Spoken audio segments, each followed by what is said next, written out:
Assalamualaikum warahmatullahi wabarakatuh. Alhamdulillahirrabbilalamin. Salatu wassalamu ala asrafil anbiya'i wal mursalin Sayyidina wa nabiyyina Muhammadin wa ala alihi wa sahbihi ajmain, amma ba'du. Yang kami hormati Bapak dosen Muhammad Imran Rasyadi MPD selaku dosen teknologi pendidikan, dan tidak ketinggalan pula teman-temanku semua yang berbahagia. Marilah kita panjatkan rasa puji syukur kepada Allah Subhanahu wa Ta'ala, dan sholawat serta salam kepada baginda Nabi Agung Muhammad Sallallahu Alaihi Wasallam. Semoga kita semua dapat menjalankan aktivitas sehari-hari dengan mudah, dengan berkah dan dengan barokah, dan juga semoga kita semua mendapatkan syafaatnya baginda Nabi Agung Muhammad Sallallahu Alaihi Wasallam. Kami di sini kelompok 2 akan mendiskusikan tentang pengertian ruang lingkup teknologi pendidikan. Izinkanlah saya sebagai moderator memperkenalkan anggota kelompok kami, yaitu yang pertama Nurul Komariah dengan NIM 2120039, yang kedua Anna Khairunisa dengan NIM 2120043, yang ketiga ada Devi Noviani dengan NIM 2120055, yang keempat ada Irna Isnaini dengan NIM 2120060, yang terakhir ada saya sendiri Nana Muklisin 2120066. Pada diskusi kali ini, kita akan membahas tentang pengertian ruang lingkup. Materi yang pertama yang akan dibawakan oleh saudari kita, Mbak Nurul Komariah. Kepadanya kami persilahkan. Sebagai sesuatu urusan yang ingin berkaitan dengan kehidupan manusia. Yang kedua, pendapat dari Otto Sumarwoto. Ruang lingkup menurut Otto Sumarwoto adalah segala hal yang terjadi sesuatu di sekitar yang bersifat provokasi terhadap kelangsungan hidup. Ia juga menyebutkan jika ruang lingkup tidak terbatas jumlahnya. Yang ketiga, pendapat dari Sujono. Sujono mengartikan ruang lingkup adalah segala hal yang berurusan dengan format nyata atau berbentuk fisik yang ada di sekitar manusia, bisa berbentuk hewan, tanaman, ataupun berbentuk jasmani dan rohani. Yang keempat, pendapat Danu Saputro. Menurutnya, ruang lingkup adalah kondisi berbentuk benda ataupun daya yang dapat dijadikan sebagai objek untuk hidup. Unsur yang termasuk dalam ruang lingkup termasuk unsur alam biotik dan unsur alam abiotik. Meliputi teknologi cetak, teknologi audiovisual, teknologi berbasis komputer, dan teknologi terpadu. Kemudian yang ketiga tentang ruang lingkup teknologi pendidikan, yakni kawasan pemanfaatan. Pemanfaatan adalah aktivitas menggunakan proses dan sumber untuk belajar. Fungsi pemanfaatan sangat penting karena membicarakan kaitan antara pembelajar dengan bahan atau sistem pembelajaran. Kemudian, ruang lingkup teknologi pendidikan yang nomor 4 adalah pengelolaan. Pengelolaan meliputi pengendalian teknologi pembelajaran melalui perencanaan, pengorganisasian, pengkoordinasian, dan supervisi. Kawasan pengelolaan bermula dari administrasi pusat media, program media dan pelayanan media, pembaruan perpustakaan dengan program media, membahkan pusat dan ahli media sekolah. Program-program media sekolah ini menggabungkan bahan cetak dan non-cetak sehingga timbul peningkatan penggunaan sumber teknologi dalam kurikulum. Kemudian yang kelima, mengenai ruang lingkup teknologi pendidikan, yakni penilaian.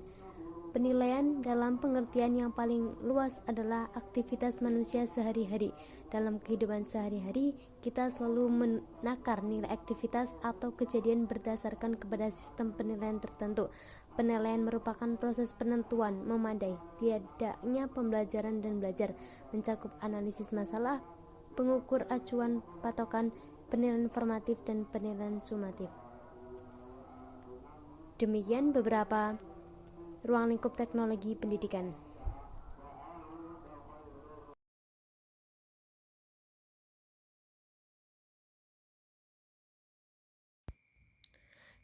Assalamualaikum warahmatullahi wabarakatuh.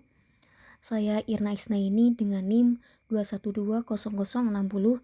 Di sini saya akan menyimpulkan dari materi ruang lingkup teknologi pendidikan.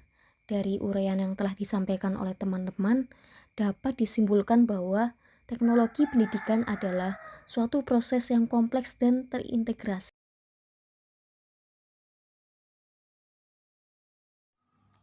Hubungan antar ruang lingkup teknologi pendidikan. Masing-masing kawasan teknologi pendidikan bersifat saling melengkapi. Setiap kawasan dalam teknologi pendidikan memberikan kontribusi pada pengembangan teori dan praktik ataupun sebaliknya, dijadikan perkembangan kawasan. Setiap kawasan tidak dapat berdiri sendiri. Hubungan antar kawasan ini memiliki beberapa sifat, yaitu ada 3. Yang pertama, bersifat sinergi, misalnya seorang praktisi yang bekerja dalam kawasan pengembangan menggunakan teori dari kawasan desain, seperti teori desain sistem pembelajaran dan desain pesan. Kemudian yang kedua yaitu sifat saling melengkapi. Setiap kawasan memberikan kontribusi terhadap kawasan yang lain dan kepada penelitian mampu teori yang digunakan bersama oleh semua kawasan. Dan yang ketiga bersifat tidak linear. Dengan kata lain, kawasan-kawasan tersebut saling melengkapi dengan ditunjukkannya lingkup penelitian dan teori dalam setiap kawasan. Lingkup pekerjaannya meliputi perancangan sistem pembelajaran, desain pesan, strategi pembelajaran, dan karakteristik pembelajar. Yang kedua, pengembangan proses dan sumber belajar, di mana lingkup pekerjaannya ini meliputi pengembangan teknologi cetak, teknologi audiovisual, teknologi berbasis komputer, dan teknologi terpadu. Yang keempat, pemanfaatan atau penggunaan proses dan sumber belajar, di mana lingkup pekerjaannya meliputi pemanfaatan media pembelajaran, difusi inovasi pendidikan, implementasi dan institusionalisasi, serta penerapan kebijakan dan regulasi pendidikan. Yang keempat, pengelolaan proses dan sumber belajar, dengan lingkup pekerjaan meliputi pengelolaan proyek, pengelolaan sistem informasi pendidikan.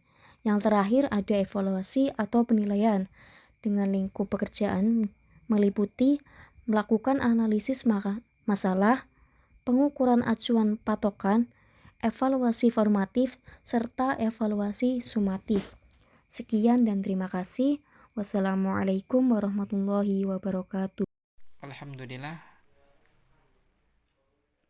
demikianlah tadi yang dapat kami sampaikan.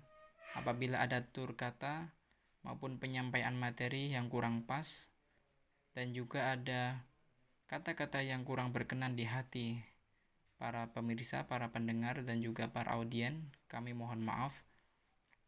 Mungkin itu saja dari kami, kurang lebihnya terima kasih. Wassalamualaikum warahmatullahi wabarakatuh.